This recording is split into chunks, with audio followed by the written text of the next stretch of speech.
What's going on, everybody? Josh Engleman for Awesemo.com, and I am back with my NBA DFS contenders on Wednesday for FanDuel, March 24th. I flipped those words around, but I'm going to keep it going anyway. Be sure to hit that like button, subscribe to the channel, and hit the notification bell so you know when this and all of our other content goes live. Follow me on Twitter at Josh Engleman so you can get updates to my sim results as we get closer to lock. And finally, let me know in the comments section who is your favorite and least favorite of my contenders for today.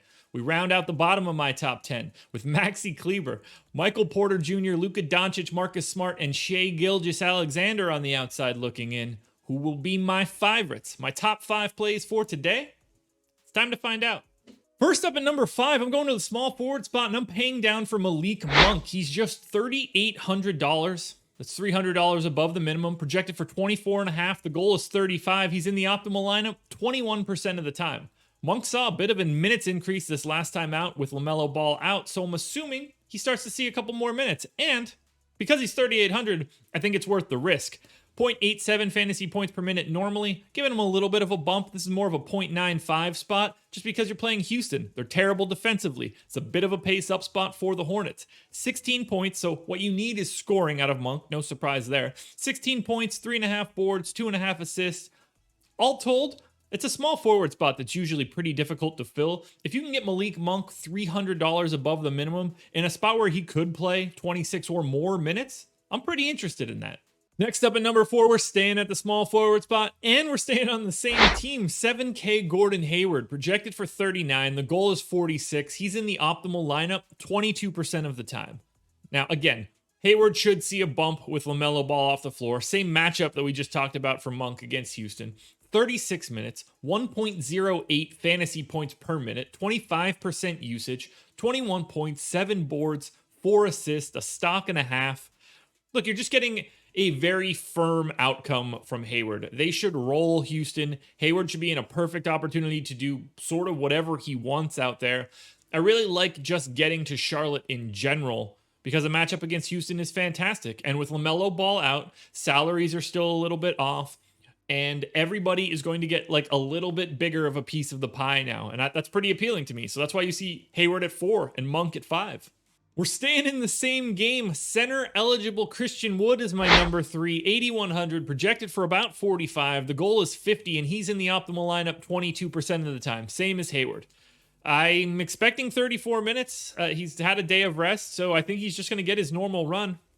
1.32 fantasy points per minute here, 24.5 points, 10.5 rebounds, not much else, 2.5 stocks, which is important.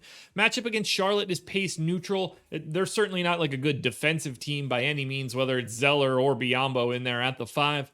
And Christian Wood is just going to have carte blanche to do a lot. It's him, it's John Wall, it's Victor Oladipo. No one else is really all that great of an offensive player on Houston, so I expect all 3 of them to look pretty good. But Christian Wood, even though he is center eligible now and not power forward eligible, I still want to get to him. I think he looks fantastic at 8,100. He was the number 1 contender yesterday, going to be number 2 today. Shooting guard eligible James Harden. He's 11,300, projected for 58. The goal 61.5. Optimal lineup 24% of the time. He's still without Kyrie. Basically the same setup that we had yesterday happening again today. Difficult matchup though. Pace neutral against Utah. Clearly Utah defensively pretty good, but not going to really stop me here. They've had some trouble with James Harden in the past. 37 minutes, 1.58 fantasy points per minute, 34% usage, and then we get to the fun stuff. 30 points, 11 assists, 8 rebounds. Very much a threat for a triple-double. It's probably like a 40% chance that it happens. Maybe that's a little high. 35 we'll call. Either way.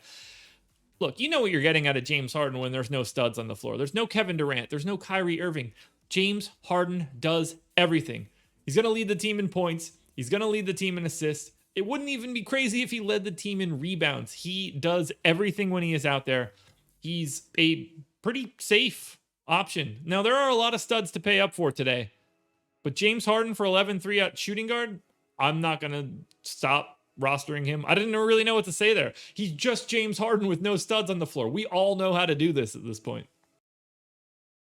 All right, now before we get to that number one contender, one last reminder, hit the like button, subscribe to the channel, hit the notification bell so you know when it all goes live. Go to Twitter, follow me at Josh Engleman, and then underneath this video, hop in the comments section. Who's your least favorite? Who's your most favorite of my contenders? And if there's a contender you don't see here, let me know who I'm missing.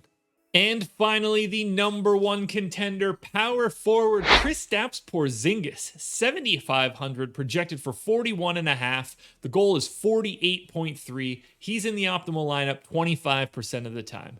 I gave him 33 minutes, 1.26 fantasy points per minute, a massive pace-up spot against Minnesota, a team that is absolutely terrible defensively. This spot looks great for Porzingis. 22-9 is the baseline for points and rebounds. 2.5 stocks looks good. He should be able to do whatever he wants from an offensive perspective. I love this spot for Porzingis, and I love the price. 7,500 at power forward. You don't have to feel like you're spending all the way up. That is a pretty nice value option for Porzingis. Somebody with a 1.25 fantasy points per minute mark. If he has an outlier performance and gets to like 1.5 or 1.75, he's going to be essential today. I don't really expect him to leave this sort of area. Like, we can move some of these guys around, but Porzingis against Minnesota in this spot, even on an 11-game slate, he's somebody that I want to have in like 30, 35% of my lineups. I love it. Porzingis, the number one contender. Alrighty, folks, that will do it. Those are my NBA DFS contenders on FanDuel for Wednesday, March 24th. I'm on the strategy show today with Laffy. Watch that. Process show is already in the books. Go watch that. I'm on Live Before Lock tonight with Greg Ehrenberg, so you cannot get away from me. Tune into all of it. Good luck tonight, everybody. We'll be back again tomorrow with another edition of the Contenders.